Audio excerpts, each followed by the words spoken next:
മുന്നിൽ മുഴുവൻ ജോയിയുടെ മരണവും ദുഃഖവും കണ്ണീരുമൊക്കെയാണ്. ശരിക്കും ജോയിയുടെ കൊലപാതകികൾ നമ്മൾ ഓരോരുത്തരും തന്നെയല്ലേ? എൻ്റെ വീട്ടിലെ പ്ലാസ്റ്റിക് വേസ്റ്റ് എന്ത് ചെയ്യണമെന്ന് ഞാനല്ലേ തീരുമാനിക്കുന്നത്? ഞാനൊരു പ്ലാസ്റ്റിക് കുപ്പി റോഡിലേക്കിട്ടാൽ എന്താ കുഴപ്പം? ലോകമിടിഞ്ഞു വീഴുകയൊന്നും ഇല്ലല്ലോ.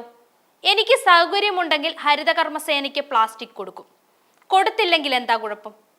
നമ്മളിൽ ഓരോരുത്തരും പലപ്പോഴും ചോദിച്ചിട്ടുണ്ടാവും ഇങ്ങനെയുള്ള ചോദ്യങ്ങൾ. സർക്കാർ മാലിന്യ സംസ്കരണത്തിനായി വിവിധ കർമ്മ പരിപാടികൾ ആവിഷ്കരിച്ച് നടത്തിവരുന്നതിനോട് പുറംതിരിഞ്ഞു നിൽക്കുന്ന നമ്മൾ ഓരോരുത്തരുടെയും പൊതുവായ ചോദ്യമാണിത്. ബോധപൂർവമോ അല്ലാതെയോ വലിച്ചെറിയുന്ന പ്ലാസ്റ്റിക്കുകളും മറ്റു വസ്തുക്കളും ഓടയിലൂടെയും തോടുകളിലൂടെയും ഒഴുകി എവിടെയെങ്കിലുമൊക്കെ അടിഞ്ഞുകൂടുന്നു. പൊതുജന ശ്രദ്ധ അധികം കിട്ടാത്ത സ്ഥലങ്ങൾ മാലിന്യ കൂമ്പാരമായി മാറുകയും ചെയ്യുന്നു. സ്വന്തം വീടും പരിസരവും വൃത്തിയായിരിക്കണം എന്ന് ചിന്തിക്കുന്നവർ തന്നെയാണ് യാത്രാവേളകളിൽ അധികവും ഇത്തരം വലിച്ചെറിയൽ നടത്തുന്നത്. ആമയിഴിഞ്ഞാൻ തോട്ടിലെ അപകടവും ഇത്തരത്തിൽ ഒരു മനുഷ്യ സൃഷ്ടി തന്നെയാണ്. അറിഞ്ഞോ അറിയാതെയോ ഇത്തരം പ്രവൃത്തി ചെയ്തിട്ടുള്ളവരും ആമയിഴിഞ്ഞാൻ തോട്ടിലെ അപകട ദൃശ്യം മാധ്യമങ്ങളിലൂടെ കണ്ട് രോഷം കൊള്ളുന്നു. ഭരണകൂടത്തിനെതിരെ ശബ്ദമുയർത്തുന്നു. പ്രതികരണവും പ്രതിഷേധവും വേണ്ടത് തന്നെ. വലിച്ചെറിയുന്നതിനു ശേഷം കുറ്റപ്പെടുത്തലുകൾക്ക് ശ്രമിക്കുന്നു എന്നതാണ് ഇതിലെ രസകരം.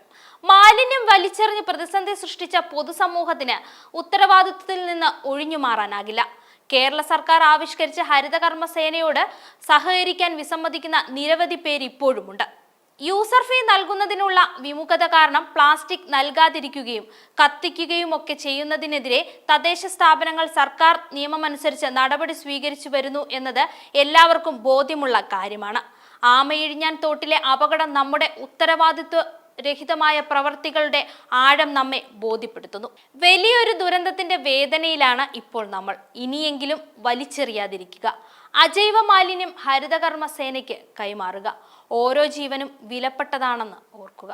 ഈ വീഡിയോ നിങ്ങൾക്ക് ഇഷ്ടമായാൽ ലൈക്ക് ചെയ്യുക. കൂടുതൽ വീഡിയോകൾക്കായി യോഗനാഥം ന്യൂസ് ചാനൽ സബ്സ്ക്രൈബ് ചെയ്യുക.